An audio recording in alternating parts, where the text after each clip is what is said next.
Hi, I'm Corey. Welcome to Creating with Scraps. This video is a part of a collaboration with Mandy from Sunflowers and Doors and Julie from Julie's Papercraft. They've done an Out with a Bang end of summer kind of a kit that's really beautiful, actually two different kits and a lot of fun to work with. August's flowers are poppy and gladiola. So one of them did a gladiola kit and one of them did a poppy kit. And so the project that I'm going to share with you today shows both, but we'll be making one using the poppy kit. There's a huge variety, over 50 collaborators in this, and it's wonderful because some of them are favorites of mine and some are brand new to me. So there's plenty of people to check out, and this list will be in the description box below, as well as where you can purchase these kits from Mandy's and Julie's Etsy shops. Now, the project doesn't have to be made with a kit, certainly. It can be made with just about any paper, but if you were wanting some of those papers, that's where you can find them. We were also each given a day and a prompt, and I apologize to Mandy and Julie both. I was convinced that Wednesday was the 6th. I knew my day was the 6th, but all week, or since the weekend, I've been thinking that Wednesday, it's due out on Wednesday, so I was going to put it out today, which is Tuesday, in the evening, because from where I live on the West Coast, the UK is about 8 hours ahead. So if I put it at midnight tonight, it would be about 8 o'clock tomorrow, their time. But I'm off by a day, so I apologize for the late getting the video out. But here it is. All right, my prompt was summertime. And the first thing I thought of when I saw that is, when I get back to school, one of my favorite writing pieces that the kids and I do all year is what they love best about summer. Now, it doesn't necessarily mean what, all the different things they did in the summer, but what they love best. And we use adjectives and adverbs and descriptives and feelings, and we kind of do it a process through a week so that they can really, narrow down on some of the things that matter to them about summer. Whether it's just, video games, that's true for a lot of them. More time to play and more time to focus, less structure, routine, whatever it is, whatever it matters to the kids. We start with, okay, put these ideas, and then we move forward each day with a little bit more. And having a place to write that, their final thoughts, their first formal writing piece of the year, having a unique place to write that. Sure, we do lots of drafts on scratch paper and notebook paper and such, but having a place to put their final thoughts is kind of fun. And so that was my impetus for creating these. And then here is the project we're making with the grungy poppy paper, and here it is with the gladiola paper. And all it is really, it's a little booklet with pages inside. They can be any kind of pages. It's a little booklet using one sheet of paper. Now, the pages on the inside are obviously additional paper, and I chose that particular one because of the yellow and the glads. So did that there. And so it gives you a booklet, and it also gives you 2 tuck spots on the front, 2 tuck spots on the back, and then a larger tuck on the top to put notes, bookmarks, whatever you want inside of these. The insides are fairly flat, which is kind of fun for writing. We could put a little mini writing board in there, and you can put as many pages as you want in these. So if you've got a little bit longer story to tell, you put a lot of pages. These also work really great with your larger paper, your 12 by 12 or what have you, because they're not dimension specific. They can be made with any size paper, large or small. This is when you use a piece of copy paper, printed copy paper, this is the final size. So this paper would have turned into this size booklet. So obviously larger paper, like ledger paper and such, will give you a larger booklet, and anything smaller will give you a smaller booklet. And here, like I said, I just used some paper that I had that matched the glads, but any paper will work. In fact, I grabbed a couple samples. This is grid paper, and these papers were taken out of old journals from like a thrift store or something, and then coffee dyed. Here is some fun ledger paper, and I think we might use this one simply because it goes real well with the poppies. So I used grungy poppy here and gladiolas here, and so we'll use regular poppy for the one we're making today. But you can also use, maybe we'll use this. This is some vintage ledger, and it's real long, and actually this is absolutely perfect for making this because it's a little bit longer, bigger paper, and it'll give you a little bit bigger book if you want something larger. You can also use linen paper, copy paper, whatever you want, whatever you have. It is not paper dependent. And again, you can put as many pages in as you want or need for whatever you're intending your book to do. Now these I've kind of designed width-wise and size-wise to be something you tuck into a pocket in your journal. That was my intent with these, but they don't have to be. I could certainly make this a little mini journal and put more paper in it. This can be oriented the opposite way, where you have a solid page on the outside, front and back covers if you choose, and then your pockets are inside. But because of the way it's folded, it folds much more nicely if you put your pockets on the outside. So just keep that in mind. If you prefer to put the pockets on the inside, you can, but you might have more wriggles and creases and such to work through. Okay.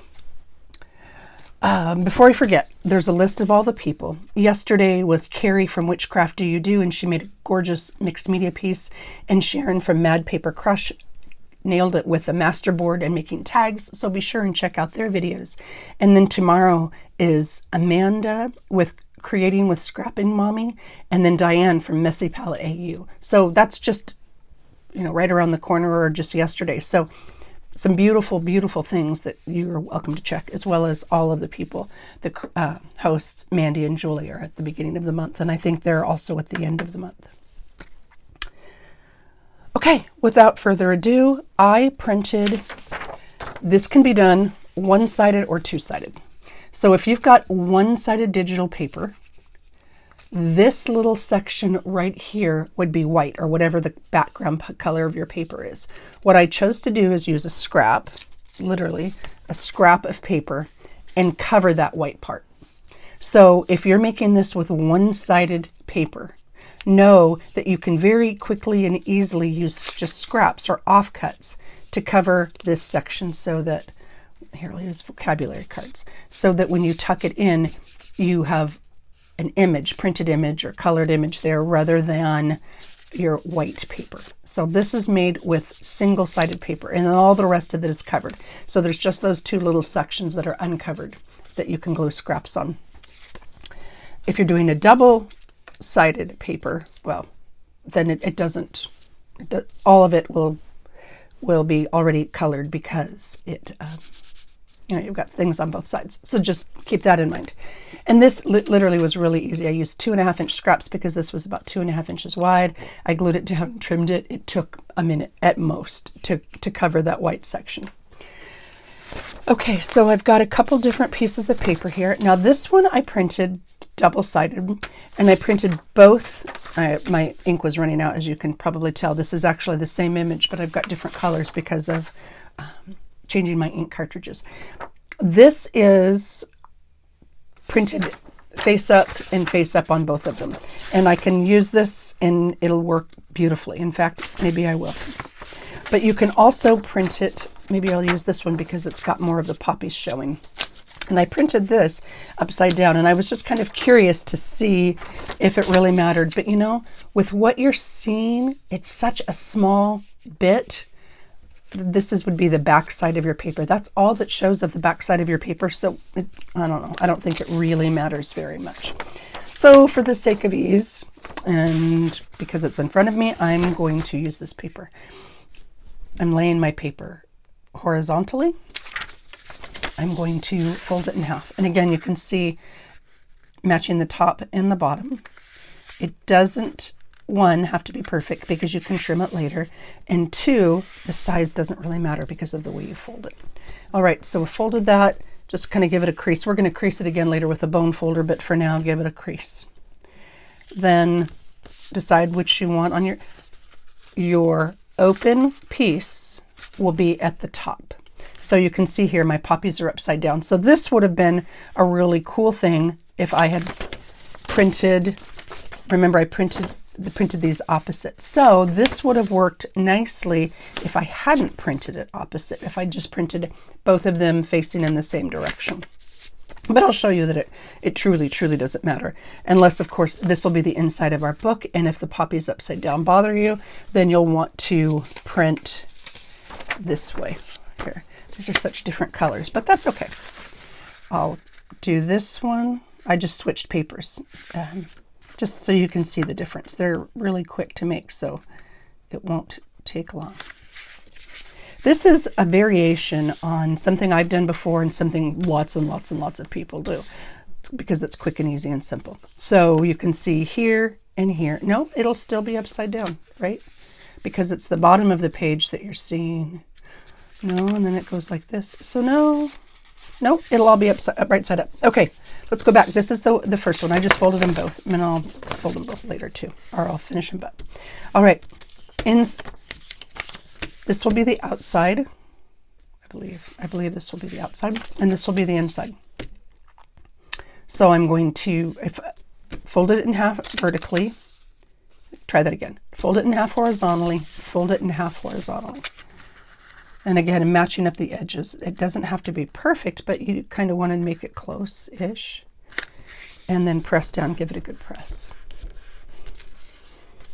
Okay. Then you open it back up, but you leave the first fold folded.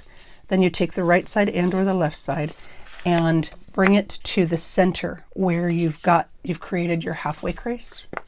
So you'll bring it here and have it just touch the center and line it up so it's straight top and bottom and crease. Again, we'll use the bone folder later on to give it a really sharp crease, but for now this works just fine. Okay, see, so I was wrong.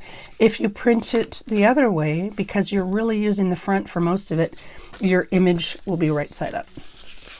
I probably should have had that figured out before, but I didn't pay attention to it until I was thinking about the directions.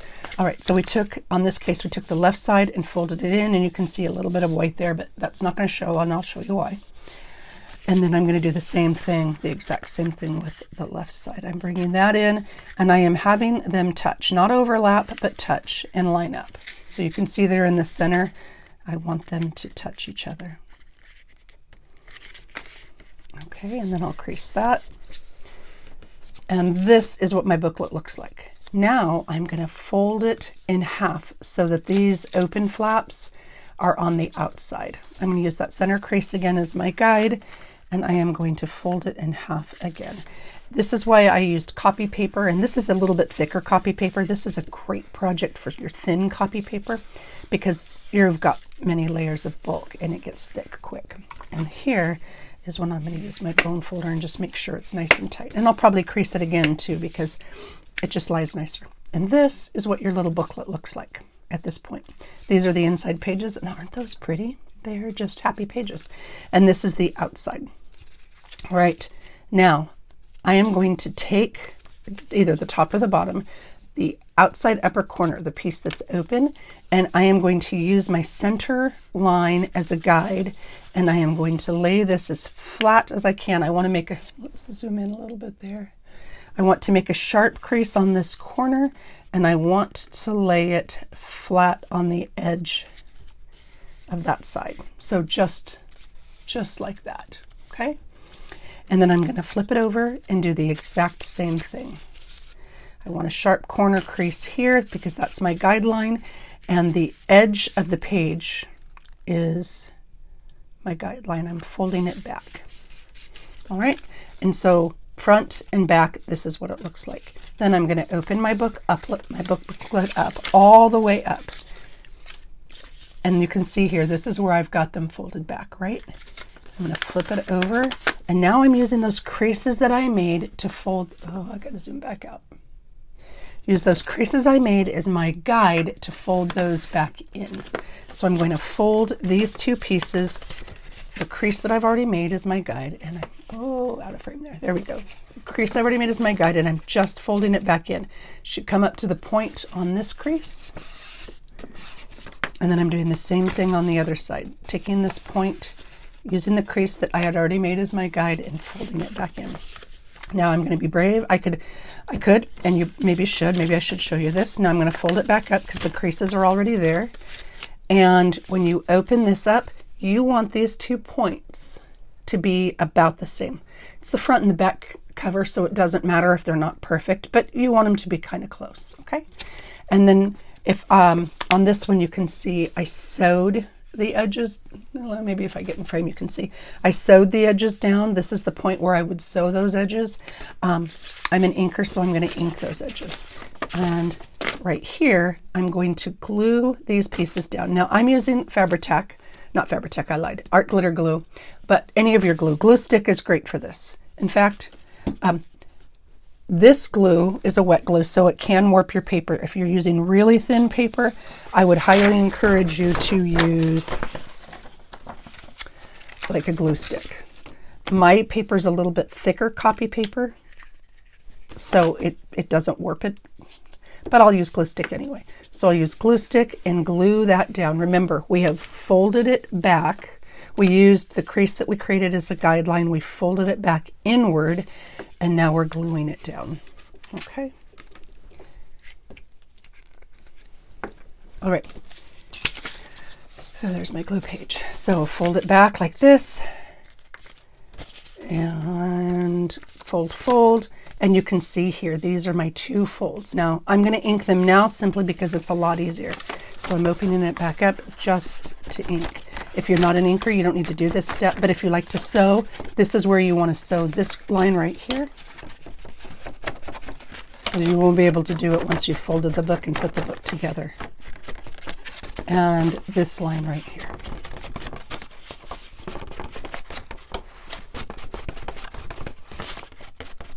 Okay, those are both inked. All right, I fold it like this and fold it like this, and this is what my book looks like. Here's the inside, here are the two outside edges. Now, my next step is to do the same thing, but with these top pieces. And this is where, if you're working with a single-sided paper, that it will show. Now I want my crease to be about the same size as that one. So what I do is I generally eyeball it, even though I'm not a great eyeballer, but the way I eyeball it, because this is at a 90-degree angle, this makes a 90-degree angle when you folded this paper. I want to try to do the same thing. So you can see I'm not going to pull it over this far to the side. I'll zoom in again, maybe. Pull it this far because I want the left edge and the bottom edge to be about a 90-degree angle, so it has the same-ish angle as the one in front of it. So I'm going to line it up a little bit carefully. I don't have to have a lot or a little space in here. I can have it as wide or as narrow as I want, because that's this tuck right here. That's this piece, whoops, this piece that we're showing. Okay, but I do want to make it about a 90-degree angle, so I'll fold that down. Okay, and then on the other side, I'm going to do the same thing, but I'm going to use this one as my guide to make sure it's about the same size, or that they finish at the same spot. So I'll lay it down, and again, it doesn't have to be perfect, but I want this to be about a 90-degree angle. All right, and give it a good crease, give it a good crease. Okay, it's almost like you're making a collar of a shirt. All right, then I'm going to open these up and use that crease as my guide and flip it over and fold it down. Same thing on the other side. I'm using this crease as my guide. Zoom back out, Corey. There we go. Flip it over and fold it down, just like that. And then I'm going to do the same thing. I'll check. I want them to be close. They don't have to be perfect. Yeah, those are pretty close. And I'll go back in with glue paper, and I'll glue this corner flap down. Glue that corner flap down, and this corner flap down. Okay, so both of those corners are glued down. Glue paper out of the way. And this is where I am at this point. Now, again, if I were going to sew, I'd open it up, and I'd sew this piece right now, and I'd sew this piece right now. But I'm going to ink them instead, and I'm going to ink the top at the same time simply because it's easier. And ink the edges there. And the same thing on this side.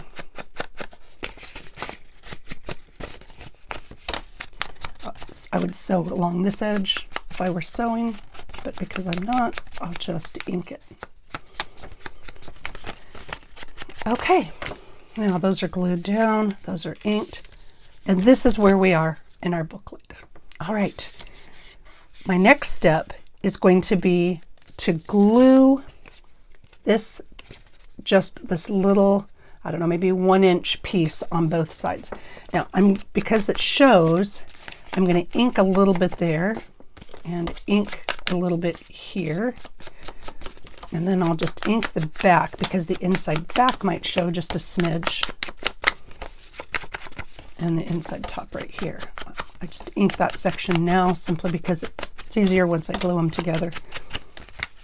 If I needed to trim, if these weren't lined up straight, this is where I would trim this section. Just put it on my trimmer, and this is not a folded edge, so it won't show. Now you can see the inside here is also going to show when I tuck something in that pocket. So I'm going to ink that really quickly.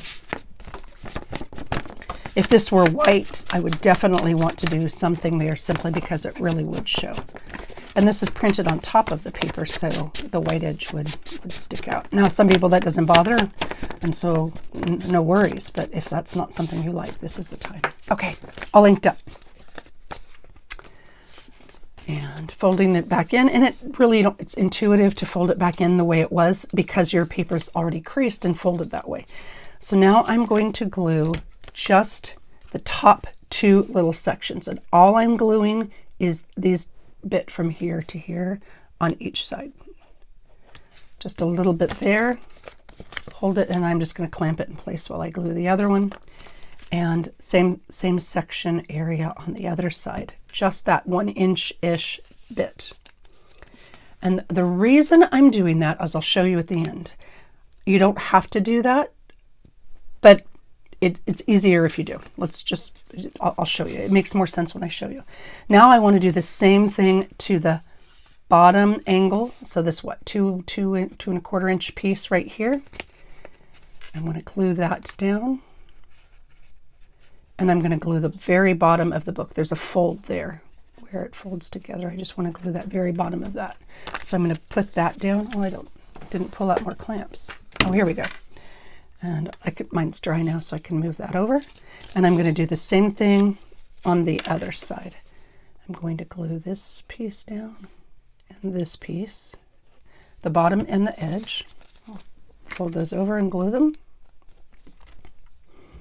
So I have the top little section glued on both sides, and I have the bottom in this little flip glued on both sides. Personal preference. I am going to put washi. This one is washi. If you don't have washi, this is just a piece of that same pattern paper folded over to make like a seam binding. I'm going to put that on there, so that will hold this section and this section down. However, I don't want to tug or pull on that, so I am also going to glue this top flap on each side. This top flap that makes this pocket. So I'm going to glue each of those. Just a little line of glue on the right and a little line of glue on the left. And I could clamp them or just hold them for a moment. Am I in frame? Okay, good. And then I'll just hold those for a moment, or I can clamp it, whatever. But I find it a lot easier to have those glued closed so that the washi or tape or bias or whatever you have doesn't have to work quite so hard. Now, while that's drying, I'll show you why I did this. This would create another opening on the top if I didn't glue it closed. And I've got this full size pocket opening. So with this piece closed, I don't get confused as to which piece is going in where. Now, if you don't take things in and out all the time, it's not a big deal. But let's say we're putting a bookmark in here to use in my little mini journal. I don't want it to go here. Now here I could put a bookmark here, what have you. It doesn't, which pocket you're working with doesn't get confused. And that's why I choose to glue this. You certainly don't have to, but that's why I choose to glue it. Or in this case, did I sew it? No, I didn't even sew it on this one. Could have sewn it as well. But that's why I do it. I find it a little bit smoother. It gives it a more polished finish because you've got the pocket on the top on both sides. Okay, that should be more than dry enough. Okay, so here is the cover of our book. You've got 2 pockets on the front, 2 pockets on the back, and 2 pockets on the top. 1, 2.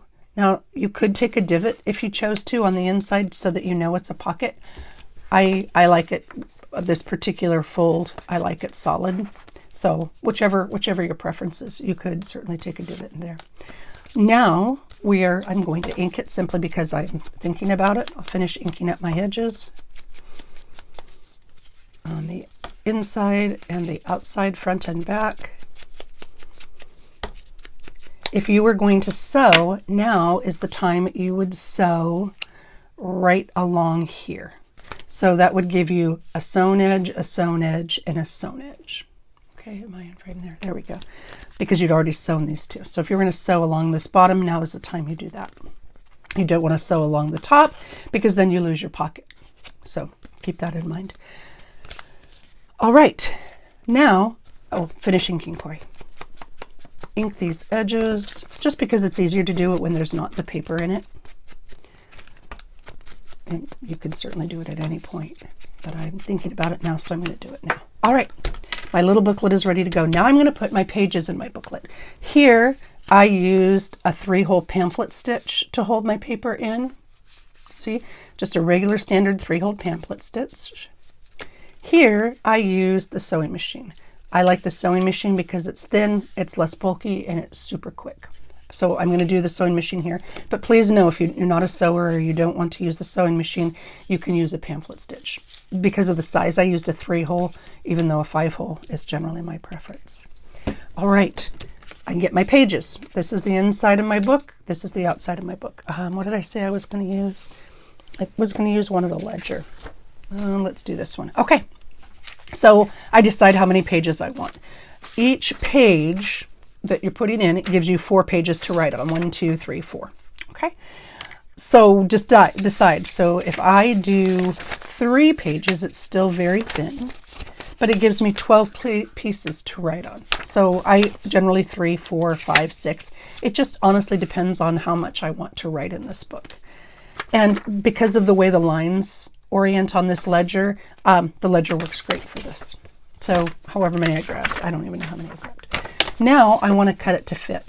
And you don't have to measure, you can eyeball, but these work out to be about 5 1/4 by 3 3/4, about. So I make my inside pages 5 inches by 3 1/2 inches. And I find that works pretty well to give you, because when you have displacement so that it doesn't overlap, it doesn't overlap. It gives you a little bit of room, so you can put a tab on the edge if you choose or what have you.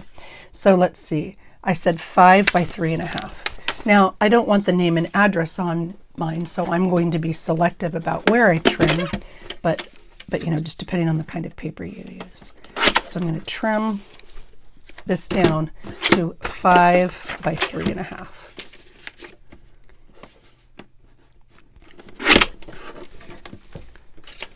And just a bit over 5, yeah, close enough. And then I'll save this and use it in a notepad or a scrap pad or such. If you've watched any of my other videos, you know I really like making those. And now sometimes I will alter it just a bit, up or down a little bit, depending on where the line is on the paper. Like this is a lined ledger, and I want the lines to, work nicely, so I altered it just a bit, a little bit bigger, a little bit smaller. It doesn't have to be precise. You just want to make sure. And then I can check here. Oh, see, I could have made this a little bit taller. Well, that's okay. It doesn't have to be perfect. And I do need to make it a little bit narrower because of the displacement. So I could have made, I know why I did it, because of the lines. So I'm going to take just a little bit more off the edge, because when you have more than one sheet of paper, as you know, and you fold it, you get some paper displacement. So I'll line them mostly up and lay them down and make my little insert. Open it up to get to the center. Sure, that looks great. And then this is going on the inside. So what I do is I line the crease on my cover up with the crease on my pages. Could have made it a little taller, but you know what? It'll work just fine as it is. And then I use those same clamps that I used for gluing on each side. It can be front, back, side, side, it doesn't matter. And now I'm going to bring it over to my sewing machine, which is right here. I know the angle's not perfect, but let's see if I can quickly, without breaking anything, alter it. Okay, well, there you go. Close enough. A lot of times I'll make this a longer stitch, but this is such a little book, it really doesn't matter. The goal is to get in the ditch right here where I've made that crease. And if I needed to, I could put draw a pencil line or something with it, or the heat sensitive marker line. I generally make my stitch go a little bit slower for this, simply because it's easy to wiggle. And there's not a lot of pages, so there's not a lot of bulk. It doesn't tend to pull one side or the other. I'm stitching right down the middle. I don't go past the edge of the paper, though I suppose you could. It wouldn't hurt anything. And then I'm back stitching just a smidge, just to make sure it's in there. All right. And trimming those threads. Moving the machine back out of the way. Okay. Taking my clamps off, and here, I'll trim these top threads. Now, if you're a thread person, you can leave these threads dangling. 99% of the time, I have off-white thread in my machine, and that's just, I kind of leave it because I'm lazy like that. This would be a great one if you were, wanting to change colors. So now I have this seam, the sewing machine seam down my spine. Or if I were using the pamphlet stitch, I would have the outside edge of the pamphlet stitch showing. So I am going to use washi, or my homemade seam bias tape, to cover that. Not because I don't like it, but because I just like the polished look. Now I've got this super wide black washi. I've got, just whatever I've got. Let's see, I think I have a little bit narrower black washi. I do. These black washi are just the ones you buy at Walmart. I mean, they're nothing fancy, but you don't have to use washi. I could glue a piece of ribbon on there. I could glue a piece of lace. Do I have any? I'm just going to do washi because I've got it. But just know that it doesn't have to be washi. Like I said, I made paper seam binding. You can use regular seam binding. This is thinner washi. This is really thick washi. If you had a bigger one or a wider gap, or it didn't match up where you wanted it perfectly, you could hide that. This is some number washi. You know what? This is a ledger, and that's number washi. This is thinner, so maybe I'll use the thicker one here, because I used the thin one here and the homemade paper tape here, so I'll use that one there. Okay. Then, because washi is designed to be a temporary removable tape, I take a bead of glue. Maybe I take a bead of glue. Maybe I got it stuck. Yeah, I let it stay open too long. Okay, bead of glue. For those who might ask, this is just a square of sticky back of Velcro. And this is the loop side, or the softy side of it. I stick them in the side of my glue bottle because I lose my pin if I don't. I know some people have those beautiful big glue dangles, and I don't have any of those, but this works just fine too. Okay, so I put a little bit of glue on each side of that. Not a lot, just a little there. And I'm going to put my pin back in. There we go. And then I'll take off a bit of the washi, maybe. Oh, there we go. There's where it starts. Okay, and I will lay that straight. Now, many times what I will do, because I'm not great at making things straight visually with an eyeball, I will use my grid on my surface. Oh yeah, I had the sewing machine, didn't I? There we go. That might be a little better. I'll use my grid to make sure it's lined up, and then I can use the lines on my work surface to make sure it's mostly straight. Doesn't have to be perfect, but I do want to get it kind of close. All right, and then I just push the washi into that seam. I've got glue on there. It doesn't take long at all. It'll hold nicely. And then I glue it straight down onto my surface, or I push the washi down because I know it comes up quickly, and because I can see that it's straight. And then I'll just turn the book on the inside and trim off the excess washi. If you wanted to, you could wrap it around, but then it would impede those pages. And that increase that down. That is my little booklet. Now, in addition to the pages and such in the kit, you can see you can use all kinds of different things. I'll put these here just for the sake of ease. These are some of those Tim Holtz strips. There's lots of videos about how you can make your own. So I could choose one in a color that coordinated, with a style that coordinated. So here, let's see, for this one, I could, you know, just trim off one bit or something and put that right in here. Okay, if that, what have you. So I've got this. This can work as a bookmark or front or back for a concertina if you want more writing space, whatever. This is an actual library card. This is I think a printed digital of one, but I could trim that down and tuck that in this box. You can see it's just a little wide. So I could, the date returned. Here, let's do that. Let's chop off the date returned. Move that and trim it down a little bit because it's too long. I just guesstimated. Okay, and then I could use this in here. I could, you know, write the information. All right, there we go. Write the information, and I can trim it a little bit. It's a little long, but I could trim it more if I wanted to, right at the bottom so that it would fit. Okay, I could put that in there. Vocabulary cards. So this would be a great one. These are Spanish vocabulary cards that I have. But if I utilize these things with my students too. So if there were words that they wanted to spell or words that they wanted, adjectives or adverbs that they wanted to use, and they asked me to, I could put on blank vocabulary cards and they could tuck them in there for a resource or a reference, which would be kind of a fun option. Let's see, playing cards. This is another great one. Like you can vote. This is a really cute. I thought it looks a little bit like a lab. It's more of a mutt, but these fit really nice. Well, this one's a little bit smaller than the other one. They fit really nicely in this one. Okay, and you can see just a little tiny bit difference in the sizes on these. Let's see, what else do we have? Ephemera from the actual kit. Gosh, what do I have? I don't even know what I have. I have all the things, lots of vocabulary cards. I thought I had some really, really cute playing cards. Oh, I did. Okay, here you go. I'm not sure what flower that is. No idea. And the little writing on the back, I can't read it. But I thought it went nicely with this. I could cover this with some writing space or information about the journal and what my process is and tuck that right in there.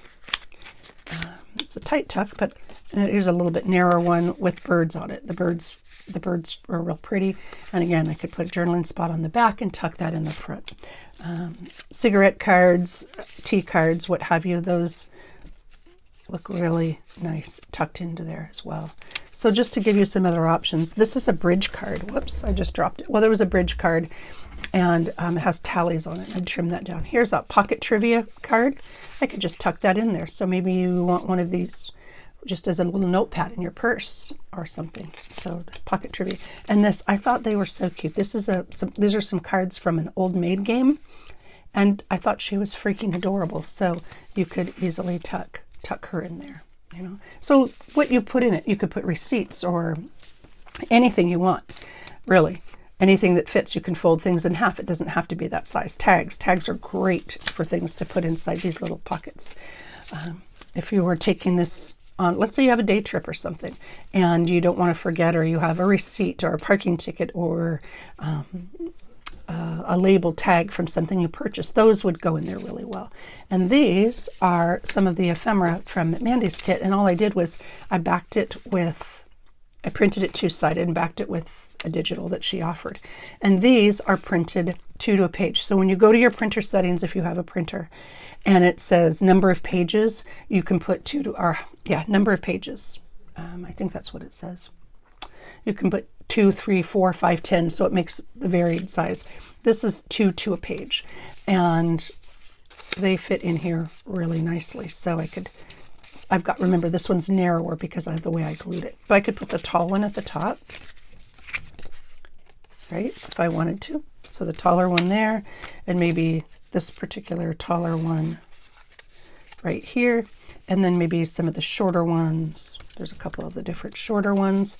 I can tuck those right here like so, and I can put actual ephemera from the kit inside the pocket. So there you go. Just kind of a fun little project, a simple, great way to use a digital page.